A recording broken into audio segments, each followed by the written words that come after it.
Tema noastră va fi despre muzică.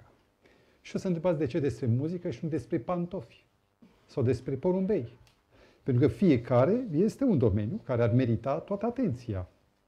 O să înțelegem la sfârșit. Deocamdată vă pot spune că omul trăiește într-o condiție. El are 72% apă în organism. Face parte din el apa.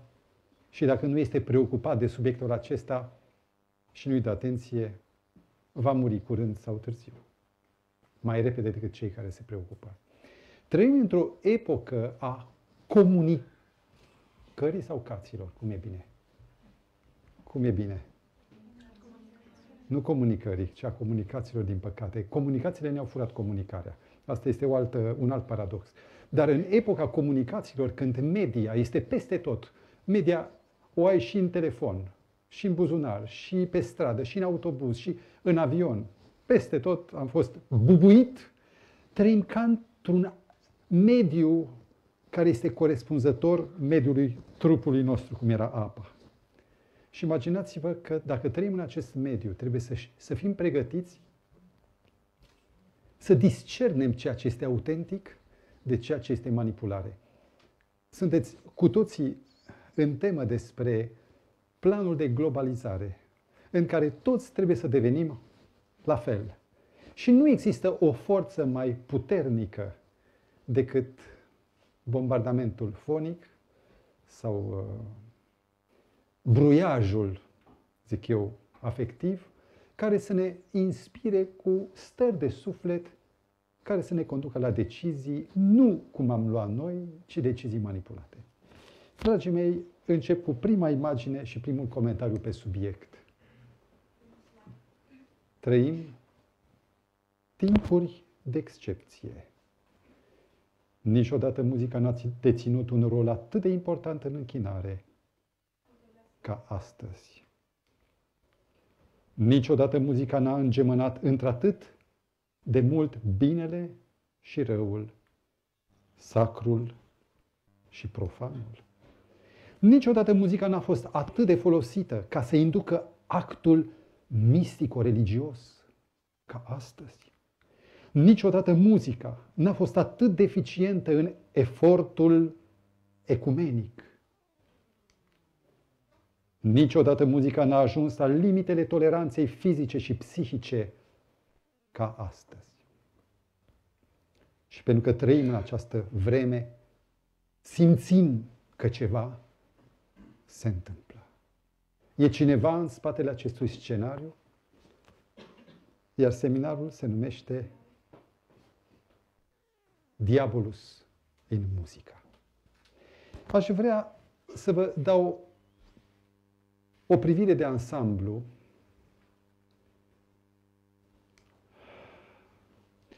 și voi prezenta capitolele în succesiunea lor.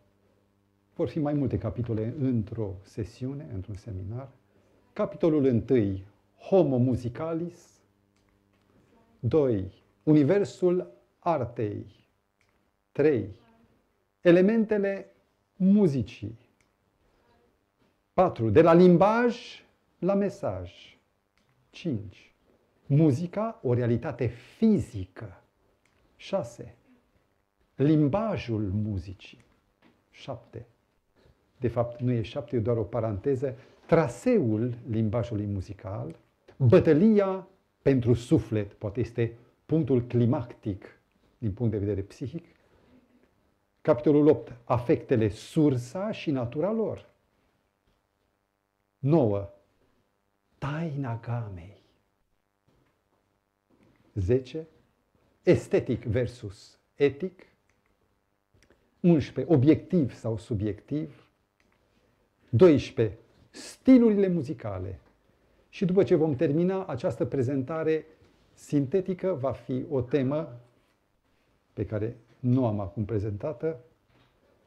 Se numește rockul, artă sau război. Avem și un epilog cu problemele muzicii în adventism. Așadar, să începem seminarul nostru diavolul în muzica. Stop! Vreau să vă spun însă, am folosit termeni savanți, academici, nu vă temeți. Suntem aici ca să seminarizăm, să clarificăm, să facem ca un băiat de 13 ani să înțeleagă exact despre ce este vorba și să poată spune, nu pot să-ți redau, dar am înțeles. Și știu cum să procedez în consecință. Introducerea. Spuneți-mi, dragii mei, ce-i cu muzica? Care este mișcarea sau sensul, încărcătura muzicii încât se face atâta caz despre ea? Are o semnificație sau este doar un decor? Nimeni nu se leagă de culoarea verde sau fistic de pe perete. Dacă așa a vrut, omul a pus fistic sau putea să pună brun sau negru sau roșu. E treaba lui. E doar un decor. N-are nimic de a face cu semnificații adânci. Voi ce credeți?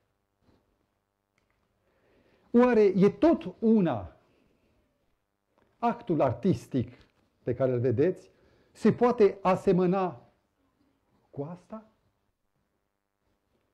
Sau e compatibilă interpretarea, cântecul ei cu aceasta? În lumea creștină, și nu mă refer la lumea fără Dumnezeu, ci în lumea creștină există un curent, un val, o vogă, și anume ea provine, are rădăcini în lumea nouă, în mod special în Statele Unite, în America. Cel pe care îl vedeți pe ecran îl cheamă Thomas Dorsey, care este numit sau este nominalizat ca părintele gospelului. Tipul acesta a zis la un moment dat: muzica în sine este neutră. Prin orice melodie poți transmite orice mesaj.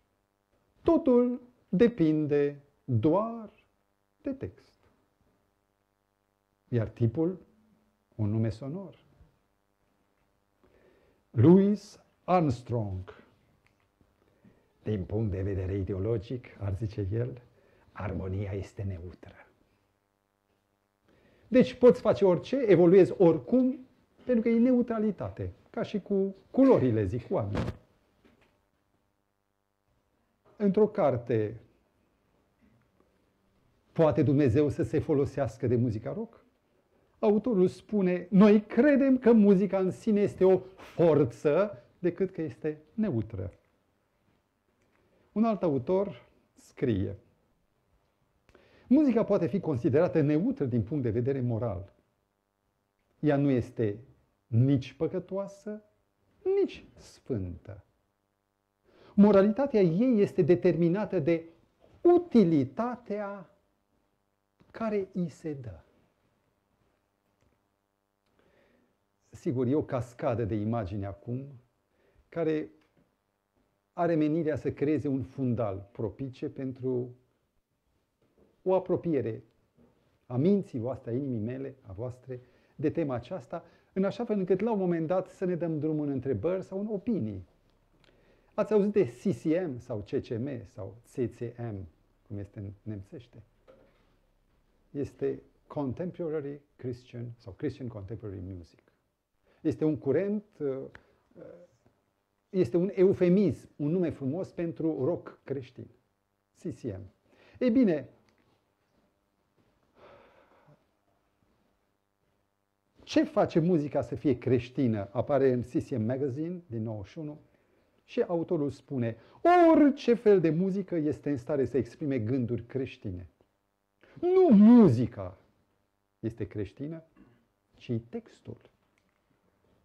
Steve Miller este un nume notoriu. Este cel care a organizat sau a moșit, mai bine zis, nașterea lui CCM, a muzicii contemporane creștine sau a muzicii rock creștine. Steve Miller, el însuși are o bandă de rock, spunea, a folosit ceea ce este neutru ca vehicul pentru Evanghelie nu e doar acceptabil, ci este chiar o strategie misionară. Chiar orice. Adică din muzică poți să înțelegi asta. Din aceeași muzică dată, unul înțelege o imagine, dacă vrei, futuristă sau abstractă, altul înțelege o meditație, o visare, din aceeași muzică. Sau asta, sau asta. Fiecare are latitudinea să pună în vasul sonor, în mesajul muzical, ce conținut, ce semnificație vrea el. E liber, utilitatea este cea care hotărăște. Oare oamenii spun că muzica este asemenea gustului.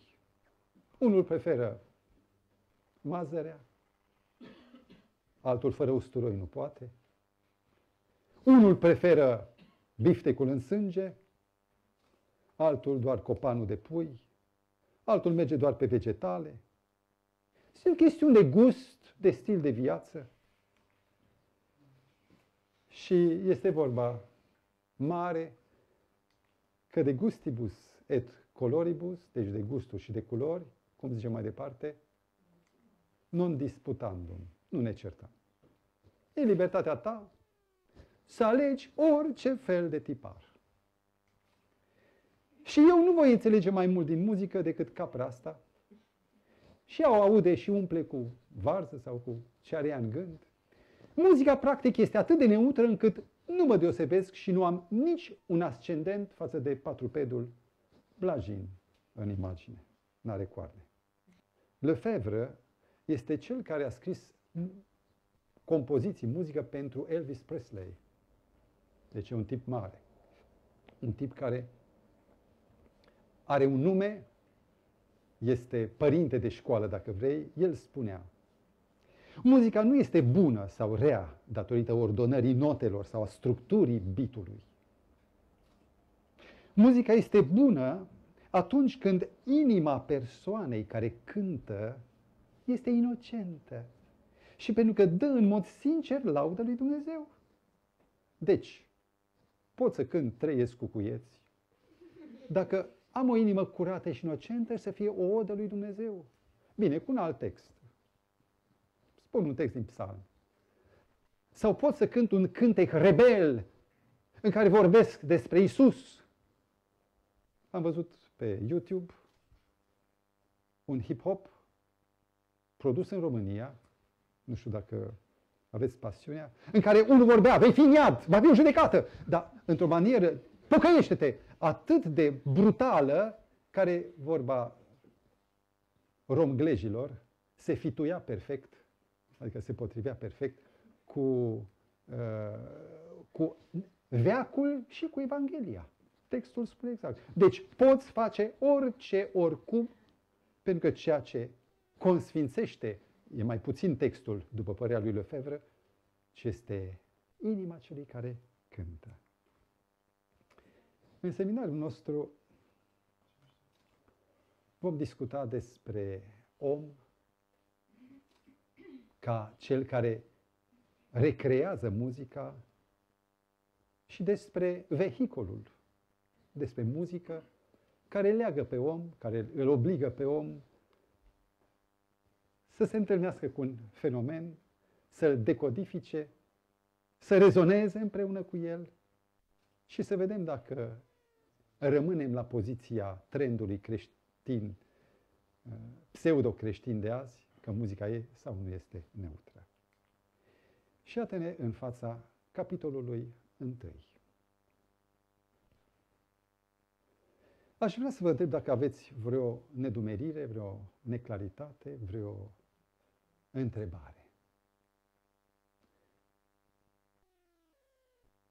Sunt doar 2 care tac, sau 3 înțelepții, care au o atitudine recomandată în Scripturi. Cel care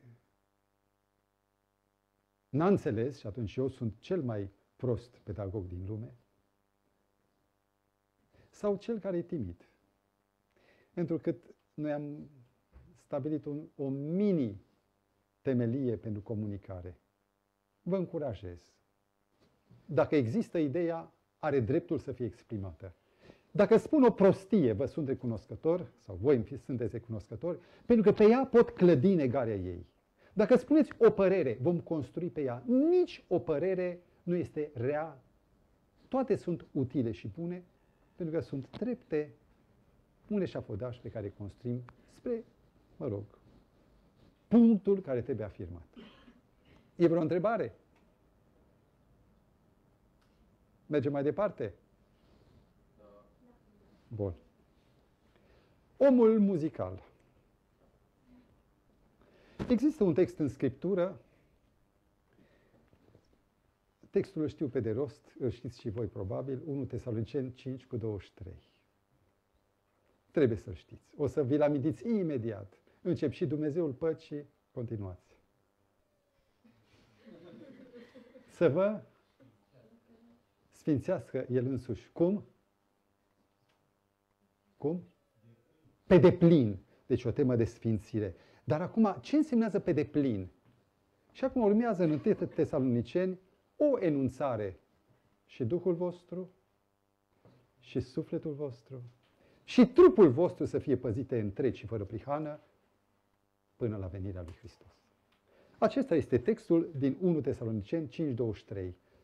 Dumnezeul păcii să presimțească El însuși pe deplin, și Duhul, și sufletul, și trupul păzite întregi și fără prihană.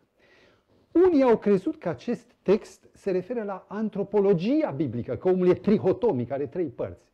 Trihotomie înseamnă 3 tomuri, 3 volume, 3 părți, 3 entități, care stau într-unul. Este trupul, un fel de acvariu, este sufletul, un fel de apă, și este Duhul, un fel de peștișor.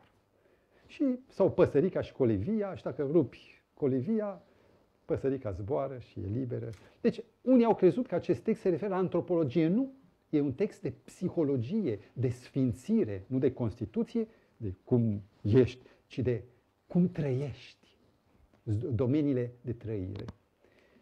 Iată cum arată textul într-o reprezentare grafică. Ca un triunghi. Duhul, sufletul și trupul. Atenție, nu însemnează, repet, că omul are și Duh separat, care merge la Dumnezeu sau stă undeva la streașină 40 de zile ca strigoi, care un suflet care merge direct în sânul lui Avram, eventual, și un trup care miroase după o vreme. Deci nu însemnează antropologie, ci psihologie biblică. Ce însemnează Duhul? Cum am traduce în limbajul nostru curent? Aștept un răspuns din partea cuiva. Ce va să zică Duhul în cuvintele lui Pavel? Pavel era filozof și aici se vede o încărcătură de gânditor. Hai să vă aud. Ce zici tu, Darius? E un prieten vechi al meu. Ce o fi însemnat Duhul? Dacă vorbim în termenii părerea ta. Colegul lui, mă ajuți? Ai microfonul deja în mână, ajută-l. Da. Eu aș spune stare de spirit. Stare de spirit. Interesant, ai plecat de la Duh Spirit și e foarte utilă această expresie, deși ne conduce pe un drum și trebuie să construim. După o altă părere, ce însemnează, ce alt tânăr mă ajută cu un răspuns? Ce însemnează Duh? Ai microfonul în mână, cine l-are? Te rog, care-i părerea ta, Tamara? Cred că înseamnă conștiință. Și conștiința unde stă? Nu conștiință, conștiință. Deci, conștiința unde se localizează în făptura umană?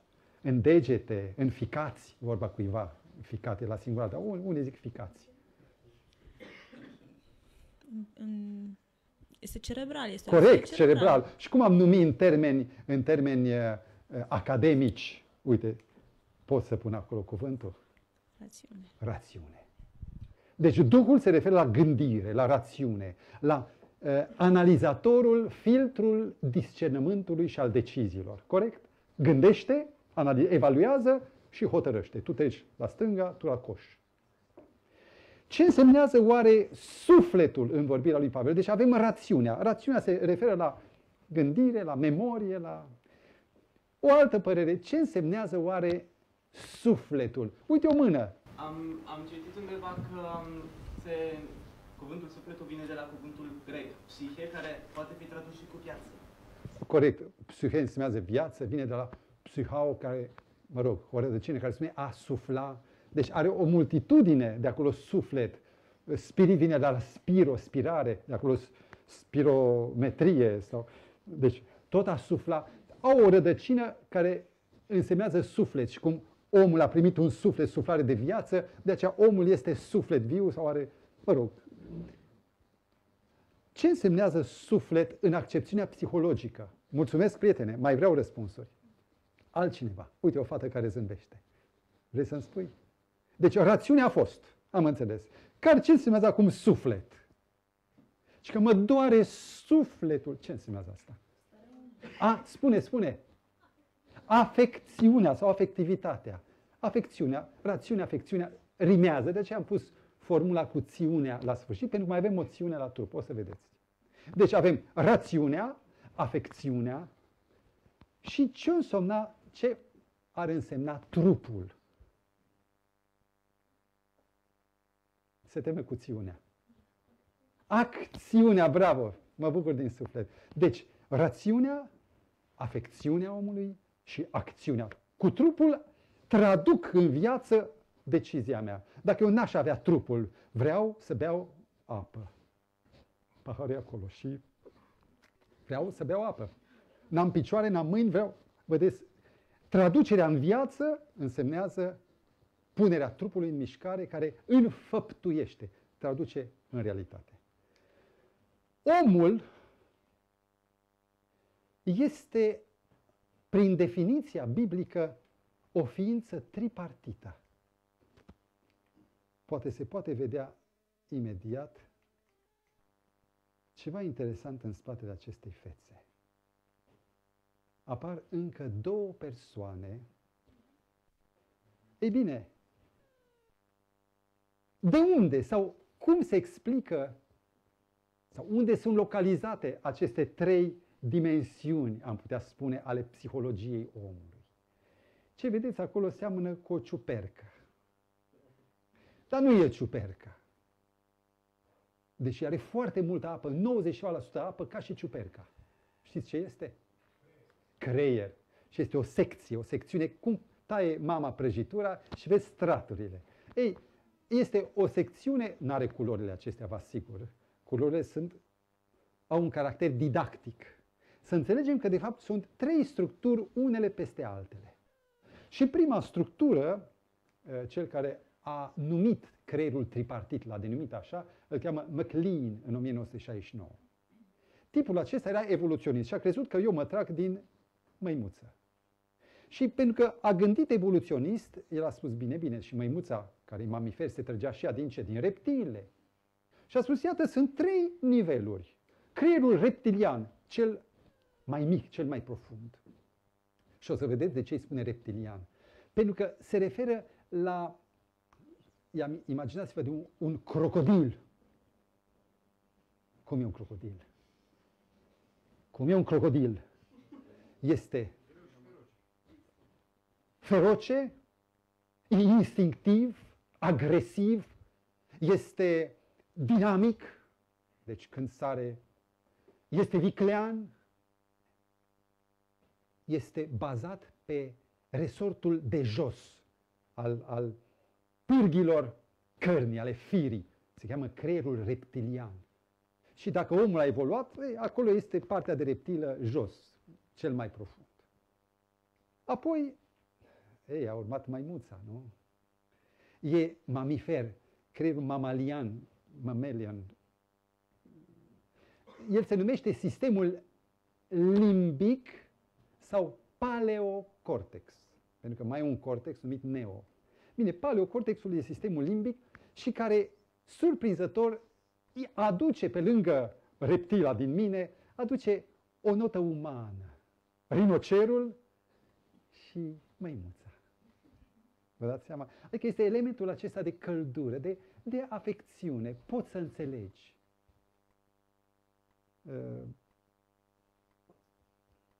Fac o aluzie la un eveniment foarte recent. În bătălia pentru Casa Albă, doamna Clinton, în momentul când a aflat vestea că a câștigat, a început să plângă. Și a spus, dar de ce 3 ani de zile, sau atâția ani, când soțul ei o înșela și a ieșit, n-a vărsat și ea ca o femeie o lacrimă. A fost femeia de gheață. Iar acum are suflet, spuneau ziarele. Deci totuși e feminin, are suflet. Ei, măimuța, la asta m-am referit, la elementul sensibil, la elementul care se joacă. Este partea afectivă. După care vine neocortexul și noi, oamenii, avem acest neocortex care este rațional, care este luminos, gândește, știe, ține minte, își face planuri, prospectează și așa mai departe. Acum vă întreb din aceste 3, reptilian sau instinctualul, agresivul, sentimentalul, emotivul sau raționalul, ce predomină în om? Care e partea care predomină? Omul este fundamental înainte de toate. Și o să mă întrebați, dar de ce vorbim acum de reptilian? Că noi de muzică ne-am întâlnit să vorbim, nu? Și răspunsul e foarte clar. Dacă vrei să înțelegi ce se întâmplă sau ce face muzica în mine, în tine, trebuie mai întâi să te cunoști. Și acestea sunt elemente, cărămizi de temelie pe care să construim apoi și vedeți, o să mergem, zic eu, didactic, din etaj în etaj, ca să putem discuta după aceea în cunoștință de cauză. Fac aici o paranteză și este foarte utilă. Am buzunarele pline cu citate enunțate de oameni mari, de nume celebre, care să vă determine să nu ascultați o muzică și să ascultați pe alta. Iar voi, din respect pentru autoritatea aceea pe care o apreciați, poate că ați decide să renunțați la anumite CD-uri, audiții și altele. Dar nu e câștigul vostru. Că vine un altul, tot autoritar, și neagă. Voi trebuie să înțelegeți de ce. Ori acest travaliu, acest demers pe care îl facem noi, caută să vă echipeze, să vă doteze cu argumentele pentru care muzica asta e sau nu după placul Domnului. Nu o să vă zic, eu sunt deșteptul lumii, să nu ascultați aia, să ascultați asta. Nu ar fi destul. Voi trebuie să fiți echipați, pentru că eu voi pleca, eu sunt țărână, vine altul mai bun ca mine și o va convinge invers. Voi trebuie să știți să stați pe propriile voastre picioare. Bun. Ce predomină în om? Iată întrebarea. Acțiunea, deci agresiunea reptilei, afecțiunea măimuței sau rațiunea umană. Stop. Spuneți voi, mai întâi vă spun cum le-au pus oamenii în această ordine, în concepția lui MacLean de evoluție. Ia spuneți, aștept un răspuns. Cum? Depinde ce a fost cultivat. Nu-mi răspunde. E un răspuns foarte înțelept, dar... Nu, dar depinde la ce om vă referiți. Vă referiți la... Să știți că există o psihologie, iar psihologia aceasta e generală. Se referă la toți oamenii. Se pot încăpea toți în șablonul, în matricea aceasta. Cunosc oameni la care au rămas la nivelul de reptilă și alții care de la afecțiune încolo nu mai pot să treacă, iar alții care au ajuns la rațiune. E foarte just ce spuneți. Este Deci, real. Numai că... Întrebarea nu pot să dau un răspuns generalizat. De exemplu, pânza sau materialul acesta poate fi croit într-un steag, într-o rochie sau într-o draperie. Eu nu mă refer acum la ce utilități și evoluții îi putem da acestei pânze, ci la natura pânzei, omul în sine. Dacă ar avea toți aceeași educație, dacă ar avea toți aceeași dezvoltare, omul tipic, nu omul specific, ci omul general. Tamara, ai o idee? Deci tu optezi pentru rațiune. Mulțumesc. Este ceea ce ne caracterizează. Rațiunea ne caracterizează pe noi oamenii. Mulțumesc doar pentru pe acest noi. răspuns curajos. Un alt răspuns, mâna sus. Cred că doi, afecțiunea e majoritară. Începe lupta și e bine. Afecțiunea. E cineva pentru 3, pentru 1 de aici? Cineva dintre amândouă. Este hibridul. Altcineva din spate. Am citit cele mai scrie asta că predomină, fiindcă ea este sub controlul legii lui Dumnezeu, care ea, la modul ei, pur și simplu după a dă și comandă, sau ar trebui să dea comandă, sau ar trebui să fie deasupra pusă. Îmi place că ai pus la modul optativ. Ar trebui. Bine ar fi. Dar, vine, la optativ vine întotdeauna și adversativul însă, cu regret, cu părere de rău. Spune-mi atunci când îți alegi o meserie sau atunci când te însori sau te măriți. Ce predomină? Ce pune în mișcare motorul acestei decizii care e capitale? Ei, nu răspundeți încă. Mai am nevoie de niște răspunsuri. Cine-i pentru reptilă? Mâna sus. Hai, curaj! Domină reptila. A? Așa, instinctele. Să muște, să dea cu copita, cu cornul. Așa, bun. Adevărul este că dacă te uiți în lume, apropo de primul comentariu, găsești numai dinozauri. Trăim în epoca Jurassic. Nu? Efectiv. Parcă suntem în junglă. Ce părere ai tu, Monica? Dacă mă gândesc la un copil, dacă ar fi luat de la mama lui, cum e născut și crescut în junglă, sau crescut pur și simplu... Exact. El crește cu acțiune. Absolut. Cu instinctele și le dezvoltă și le mărește ca un animal. Da? Au existat cazuri în istorie de copii crescuți de lupoaică. Afecțiunea, rațiunea sunt, cred că, daruri de la Dumnezeu în corpul uman, în creația sa, pentru a avea legătură cu noi. Da. Mulțumesc, e foarte bine. Mai vrei să spui ceva? Nu. Da. Adică ți-am tăiat elanul și îmi cer iertare. Așa. Dar un alt tânăr din spate.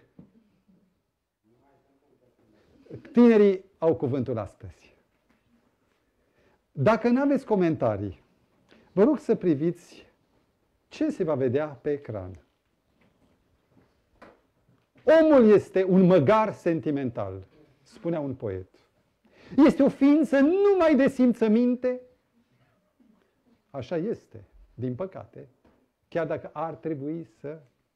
Și își folosește rațiunea să-și împlinească poftele sau dorurile sufletului. Iar acțiunea este un rob, deci primul este stăpânul, regele, este afecțiunea, inima, nebuna locuinței. Când somnul rațiunii se instaurează, atunci urmează monștri. Și lumea noastră este monstruoasă. Pentru că, din fericire, nefericire, principiul pe care a fost creat omul este iubire. Și iubire nu este doar un concept, el este un fond. Ei bine, ar trebui, și eu cred, varianta a treia, că ar trebui ca omul să se întoarcă într-o stare primară. E adevărat că omul a fost creat iubire, sunt creat să fiu iubire. Vă amintiți cântecul ăsta, canonul ăsta frumos? Poate o să-l cântăm la seminarul de muzică, să nu doar bla bla bla să dăm din gură. Ei bine, dar Dumnezeu mi-a dat conștiință, mi-a dat forul, se zice, atributul acesta regesc, care doar noi îl avem, de a gândi și de a spune, pliscu, gura. Când mă iau sentimentele, ordonează-le.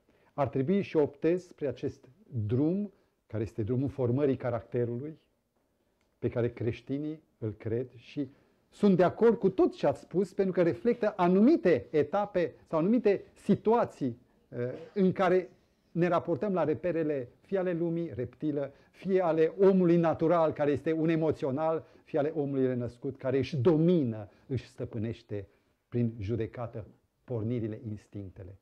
Cine vă vorbește, n-are aripi.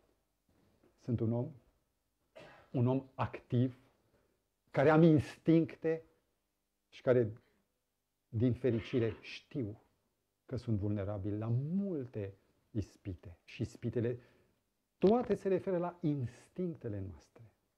Nu vorbesc mai mult, dar îi mulțumesc lui Dumnezeu că m-a făcut conștient că sunt slab ca să-mi folosesc filtrul și să spun stop, gura. Priviți, vă rog, la cele 3, știu eu, creme din prăjitura pe care v-am tăiat-o. Neocortexul, rațiunea, sistemul limbic sau paleocortexul, cortexul vechi, paleocortexul, afecțiunea și reptilianul. Rațiunea discerne între bine și rău, între ce e adevărat și minciună. Afecțiunea construiește cu criteriul frumos, urât.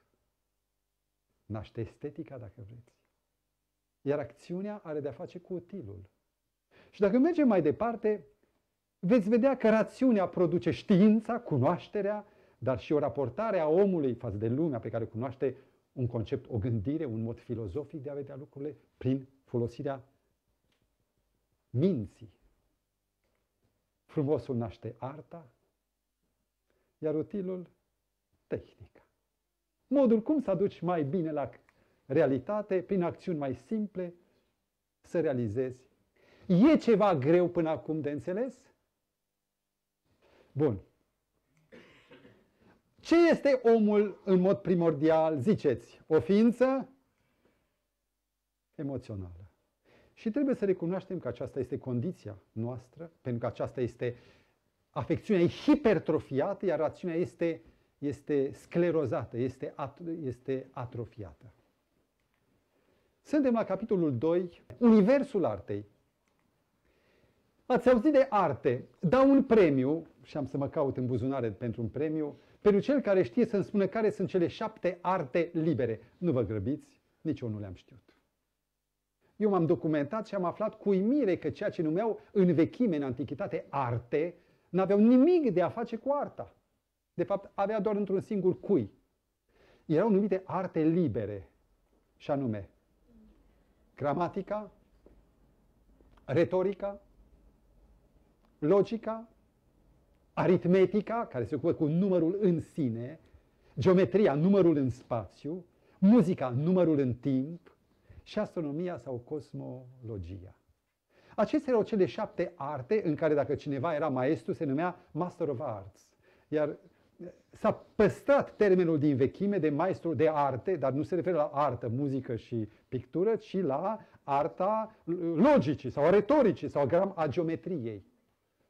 Interesant. Acum vreau să construim împreună care sunt cele 7 arte nu libere, ci 7 arte frumoase. Aici este chiar frumos. Pictura se spune, sculptură. Bun, destul. Ca să mai avem și să descoperim noi. Mulțumesc frumos. Deci, avem între noi oameni care pot să definească un număr semnificativ. Aș vrea să-l descoperim noi. Aș vrea însă, atunci când discutăm despre arte, să le înțelegem. Deci noi ne apropiem de muzică exact așa cum se prinde o fiară. Trimiți hăitași de jur împrejur, cu langa, langa, langa, langa, merg prin pădure și strâng fiarele către centru, acolo unde se aruncă plasa pe ele. De acolo sunt pregătiți de acum în pom, în adăposturi și așteaptă doar fie să pac, pac, pac, fie să arunce plasa. Categoriile artei. Arte care se cheamă spațiale. Și mai sunt niște arte care cum sunt? Nu sunt spațiale, ci temporale. Corect. Deci valul vine, lovește și cade. Deci nu este în mișcare, e dinamică. Artele spațiale sunt prima artă spațială, care are nevoie de spațiu. Se numește? Haideți. Începe cu S. Da, corect. Sculptura. Este o sculptură marină în fundul oceanului. Foarte interesant. Ei, sculptura e tridimensională. Există cumva o artă spațială bidimensională? Cum se cheamă? Pictura. Uite acolo. Deci avem 2 arte spațiale. A 3-a artă spațială, care se joacă cu ce? Cu volume. Se cheamă arhitectura. Sunt 3 până acum. 4. Arte temporale. Spuneți-mi, vă rog. Ei, mai întâi muzica.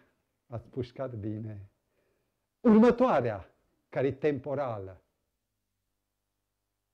Pictura o vezi dintr-un foc. Ai văzut-o și ai înțeles-o. Pe urmă o detaliezi, îți iei timp. Dar,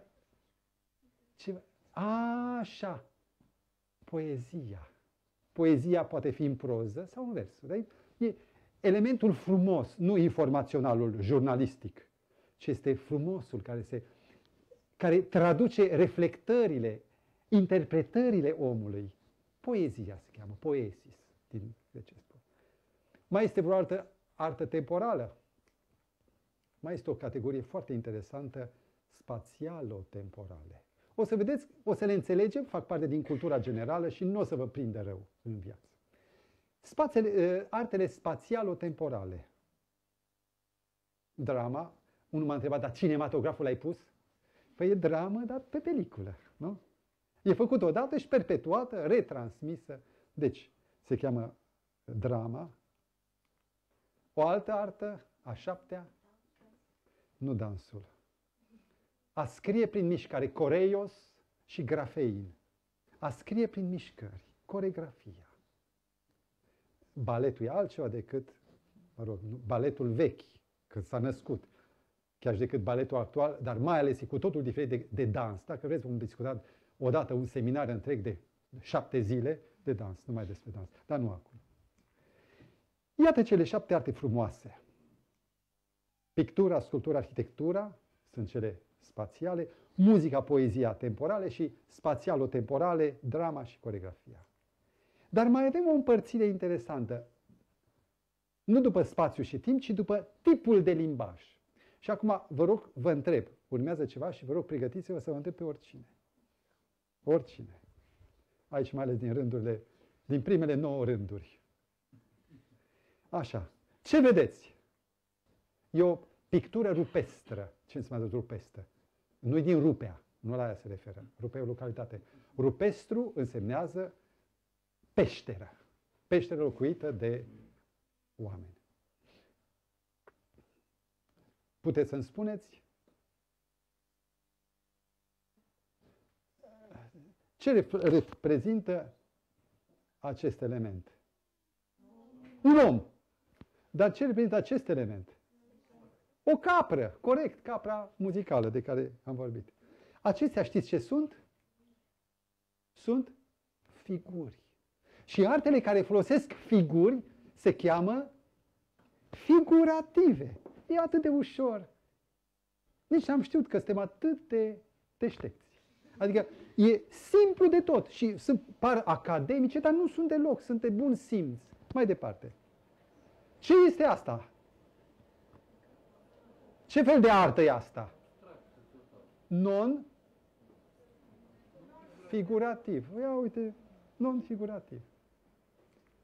Dar între cele 7 arte frumoase, care sunt figurative și care nu? Să vedeți că am avut nevoie să ajung în punctul ăsta. Nu doar de dragul culturii generale. Am avut nevoie să ajung aici. Pentru că vom înțelege repede de ce când ne vom conecta la muzică.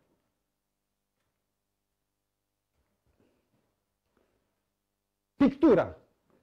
Pictura ce fel de artă e? Și o să vă gândiți, păi este figurativă. Corect, bravo. Dar sculptura, păi tot figurativă. Dar poezia, păi unii ar putea să spună că e non-figurativă, că nu are figuri. Dar când zic capră, n-am enunțat o figură? Când spun vagon, când spun paie sau prăjitură, nu le vedeți? Deci folosește tot figuri.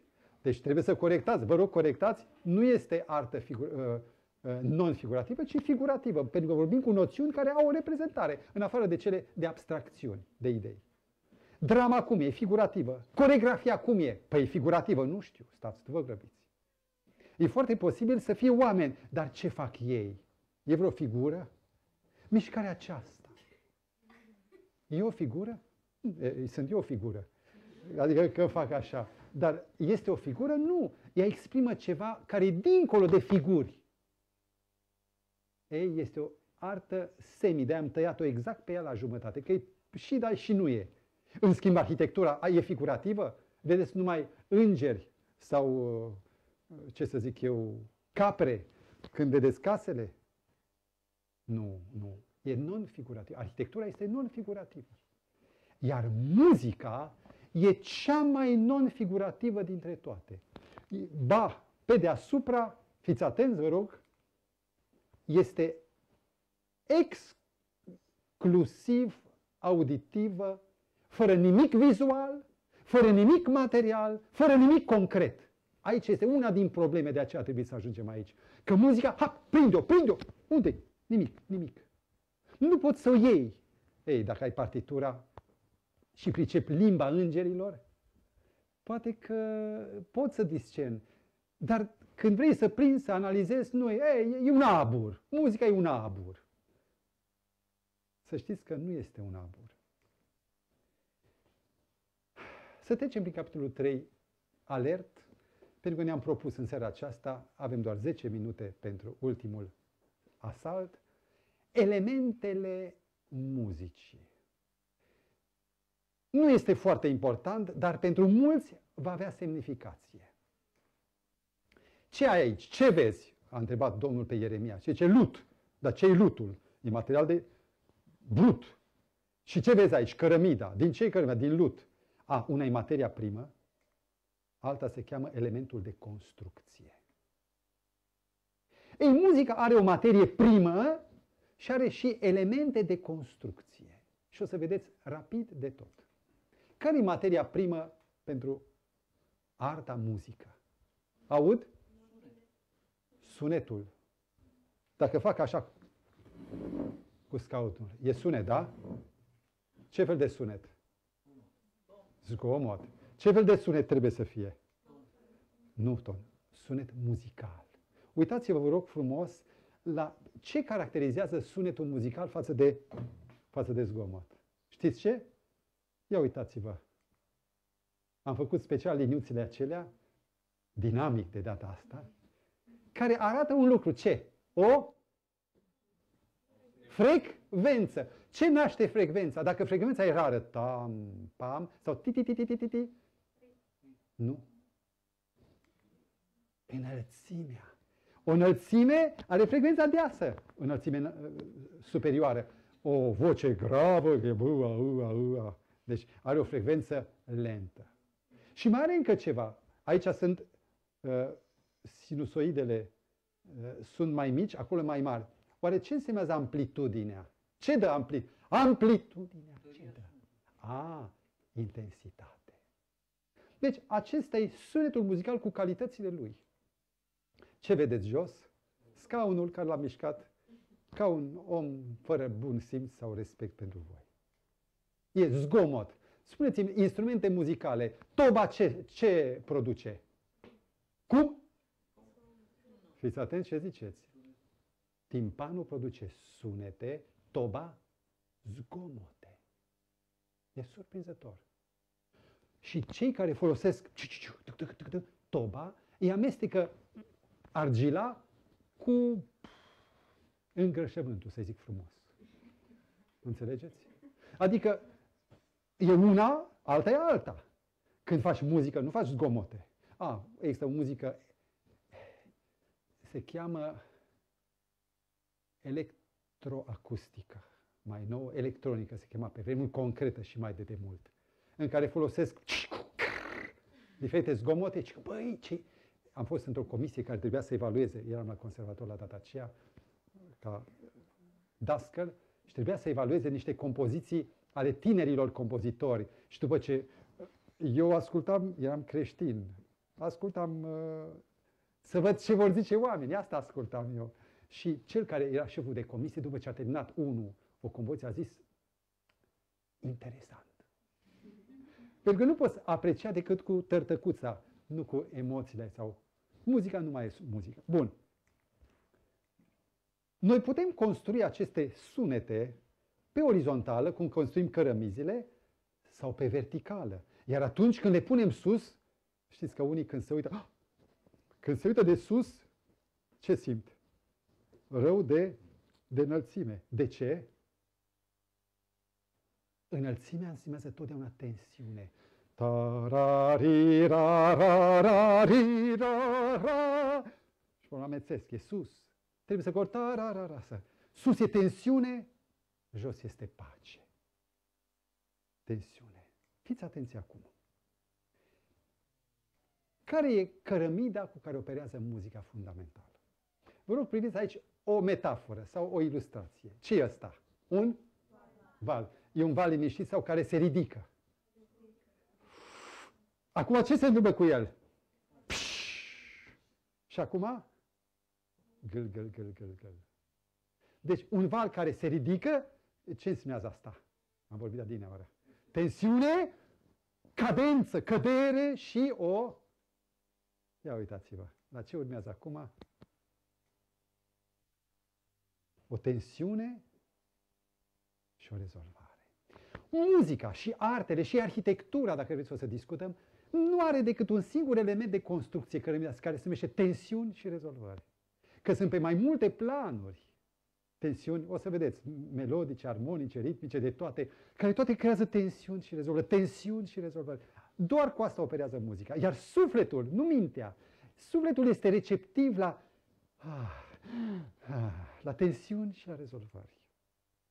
Natura sunetului produce 7 planuri sau elemente, am spus eu, 7 planuri ale muzicii care creează tensiuni diferite și care toate împreună prin combinație dau ceea ce o să vedeți imediat. Sunt 3 primare, 4 secundare. Trec mai repede că e parte tehnică, dar e utilă. Și anume. Ce e aici? Ce transmite un flaut? Începe cu M. Melodia. Ea produce doar o linie melodie, nu cântă pe 2 voci. Melodia este un plan de tensiuni și rezolvare. Ce vedeți aici? Nu-i tobă, măi, tată. Armonie, corect. Ce aveți aici? Ritm. Și toate operează cu aceleași moduluri, astea sunt primele 3 principale, tensiune și rezolvări. Iar ritmul, trebuie să știți că are 3 subcapitole, e metrică, ritmică și agogică sau tempouri, săr peste asta. Vreau să mă ajutați să compunem acum care cui se cuvine. Neocortexul, paleocortexul și reptilianul. Trec repede. Deci reptilianul se ocupă cu ceea ce vedeți, cu instincte, cu funcții biologice și autonome. Aici, bum, bum, bum, bum, bum, bum, bum, bum, dim-dam, dim-dam. Asta, ritmul lovește la reptilian. Continuați. La sistemul limbic sau la paleocortexul, melodia, sigur. Emoțiile, sentimentele, traduce semnalele acustice în dispoziții sufletești, aici lovește melodia. Și armonia într-o măsură mai mică, dar melodia este în mod special găzduită Iar neocortexul interpretează toate datele, discerne și decide. Aici e armonia în mod specific, pentru că trebuie să decodeze într-un fel, bine, și sufletul, dar aici melodia unde lovește, spuneți? Armonia și ritmul.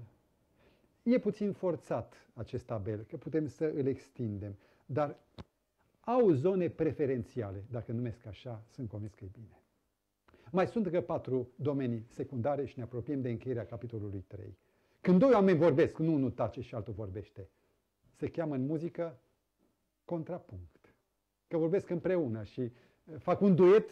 Nu. Când merg împreună vocile, creează punct, contrapunct. E un punct, o notă, e o altă notă. Merg contrapunctic, înțelegeți?